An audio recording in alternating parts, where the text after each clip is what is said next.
viongozi ni pati ya wachezaji. Kama hakuna muunganiko kati ya viongozi na wachezaji, na viongozi hawako sawa, wenyewe waelewani, timu haiwezi kufanya vizuri. Hata familia tu, example hiyo, mimi na mke wangu hatuelewani, familia itakuwa na amani kweli?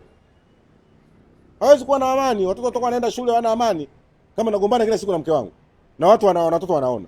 Hii ndio shida ambayo ipo. Kuimprove hilo, Christian Magoli alikiri, akasema kuna watu Simba ikifungwa wanachekea chooni. Kuimprove namba 2, na kuambia mimi unajua mambo ni kweli. Anasema hivi, Simba hii kuna watu baadhi ya viongozi wana tatizo la akili. Mzee Crescentus Magoli mwenyekiti. Sasa kama mwenyekiti anazungumza vile, mimi nani? Ndio nakwambia hivi, Simba inahitaji mabadiliko makubwa, waondoke viongozi, waje watu wapya waongoze Simba. Bila hivyo mimi nimelia sana jana. Mpaka jamaa anambia mchungaji utakufa kwa kulia. Na lia kwa sababu gani? Hata maombi nayoomba napoteza muda. Unaomba kitu ambacho mtu anafanya makusudi. Viongozi watupishe, waje viongozi wengine waongoze Simba. Kwani mkiondoka nyie watu wengine wanaweza kuongoza Simba? Kwa lazima muwepo? Mimi siye kutoa kauli hata siku moja kusema viongozi waondoke, lakini kwa safari hii nasema viongozi watupishe, waje watu wengine. Hii ni aibu sasa. Imefikia sasa hivi ni aibu. Hata hiyo Simba kusema unaiteteaje sasa?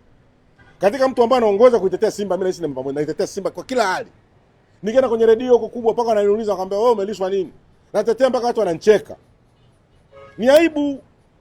Hata sasa hivi kutetea tena huwezi. Mtoto anaiba unamtetea mwanangu, jamani. Mwanangu mwisho wa siku sasa hata kumtetea uwezo, anambia mmoja aende jela tu. Ndio hili. Tuje kiwanjani. Nini kinatokea kiwanjani na kinasababishwa na nini? Tatizo kubwa lililoko ndani ya Simba Sports Club kwamba viongozi wenyewe kwa wenyewe waelewani. Unaweza kuniambia ushahidi uko wapi? Ushahidi ni Christian Magoli mwenyewe kwa kauli yake, mwenyekiti wa bodi ya wakurugenzi ya Simba. Kwa sababu ungesema Crescentus Magoli. Ungesema mchungaji umetoa wapi haya? Mtu akikuaje kwamba ukisema mchungaji unasema viongozi wenyewe kwa yeye hawaelewani, kwamba mwenyekiti alisema. Tena kazungumza mara mbili, afya ya akili, na wengine Simba ikifungwa anacheka chooni. Na alisema, nakumbuka kwamba kuna timu inapotokea timu imepoteza, kuna baadhi ya viongozi wanafurahi. Mbona kazi hiyo? Kwa hiyo sasa tatizo liko ndani. Password ya Simba kufanya vizuri ni viongozi wenyewe wanayo.